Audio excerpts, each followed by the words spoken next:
This is Skyler Weinand with Regan Capital. Here we'll be analyzing an almost 25-year-old mortgage bond. So I'll get in lastly to a recent purchase we made, which is one of the coolest bonds I bought probably in the last year.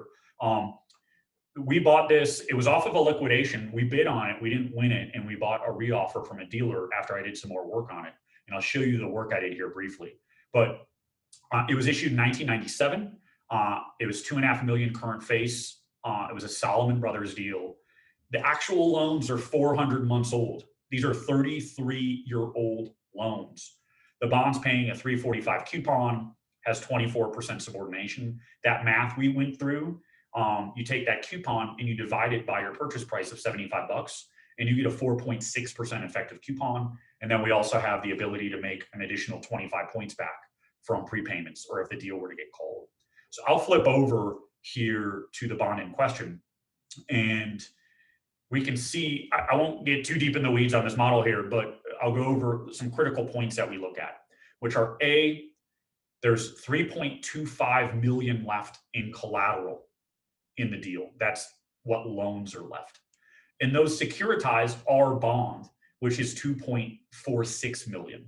So that's where that subordination comes through. You have these tranches under here that are junior to you that protect you from losses to the tune of your first 24% in losses are protected against, okay? Let's go into collateral stats. So what Intex will show us is, hey, we have 99 loans left. Loan age that Intex is displaying here is 375 months. The deal is currently, it's up to about 18% delinquent. So 18% of these loans are currently delinquent. And, you know, over the last 12 months, around 7% of the loans have prepaid. Around 1% of the loans have defaulted. When they do default, you only get about 3% of your money back. These are really, really small, like $30,000 loans. So when they default, there's a lot of money spent on fees, real estate lawyers, et cetera. And so when you get these really small loans, them defaulting, don't prepay, doesn't benefit you as much as, let's say, a $400,000 loan. So I'll go into, when I first ran this deal, I ran it as normal, and it looked like I was bidding 67, 68 cents on the dollar, and I didn't buy it. So I bought the reoffer, and when I ran it, I'm like, okay, this is interesting. This is a 5% yield. But what I want to do is I want to look at historics, and I want to look at, okay, this bond on average has paid $28,000 a month over the last 10 months is what we see here on my screen. And on average, it's paying you just really look at the last month for interest. It paid $7,200 a month in interest last month. So again, it's paying around 30 in principal, 8 in interest. And we'll flip over to here. And when I first looked at this, what didn't really match up to me is, sorry, I clicked a button here and it's rerunning. But what really didn't match up to me is I'm like, okay, everything doesn't really match up. And you can see here, the balance is only 1.7 million on the bond, whereas the current balance on this tranche is 2.4 million. So what we had to do is we had to go in and actually jigger with the loans. And so let's look here quick. In the model, you can get down to loan level detail, and you can get down to payment history, current balance. But what's interesting over here in Intex, you can see a lot of these are labeled as matured. So if this loan is matured on paper, Intex is basically saying, hey, you don't get that money anymore. That loan's not paying anymore. So what Intex did was it said, okay, instead of those loans continuing to pay their payment, we're basically going to say that loan is matured and you get zero. So what I actually did as a fail-safe, or as it to check the dots, I brought in the loan level tape from US Bank, who's the trustee. And let's go through this real briefly here. But here's averages up here. These loans closed in 1987. The deal was issued in 1997. So when this deal closed, these loans were 10 years old.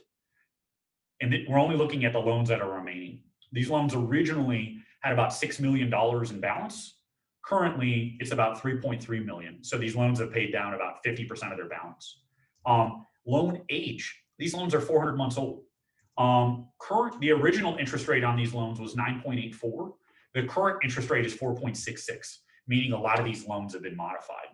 But what I wanted to do just as quickly to analyze this is I'm like, hey, these loans are still paying. They're still outstanding. 3.3 million in balance last month, around 40K paid. So the balance is down to about 3.25 million. So all this really matched up as to what's in Intex. But you can see here what Intex did is it immediately wrote those matured loans down. So in order to bring those loans back, what we had to do is mess with the model a little bit. And it takes, 30 times trying to do this to figure out what exactly went wrong, or how to jigger the model to make it look like what's actually happening. So what we had to do is we had to extend these loans out 60 months. And you can see in my second scenario, it doesn't write those loans down. And my prepayments or my principal starts to match and my interest starts to match. And voila, that gets me to a 10% yield base case. And I start going to the right here where I get more and more onerous on my default assumptions to see what my downside is. So here was my base case originally, okay, 5 or 6% yield. Here's what's really happening, which is a 10% yield. And then I want to really mess with it. I want to cram these loans down and force defaults through. So we can see here, this defaults 15% of the pool, I get a 9% yield. Default 20% of the pool, I still get a 6% yield. And then all the way over here to the right, break even, I have to default 35% of the pool just to break even. But coming back to the deal, we're looking at a deal that's senior in the capital structure, paying 3.5% yield or 3.5% coupon with 24% subordination. These loans are 33 years old. These loans are likely older than half the eyeballs that are looking at, competing with me to buy this. So we found this. It was kind of a needle in the haystack that we bought. We missed on the liquidation, but we bought it off of a dealer the next day because we had our eyes on it. If you guys want to follow up about this or deals like this, that 55 million or so that we've purchased here since the beginning of the year, we're trying to find needles in the haystack like this. And we'll hold this for, probably 6 to 12 months and try and get out of it at, let's say, a 5% yield. And, last but not least, let's just run this here quickly at, let's say, a 4% yield and see where our out is.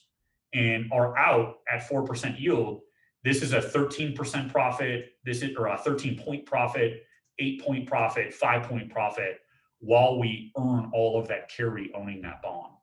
So I'll flip back.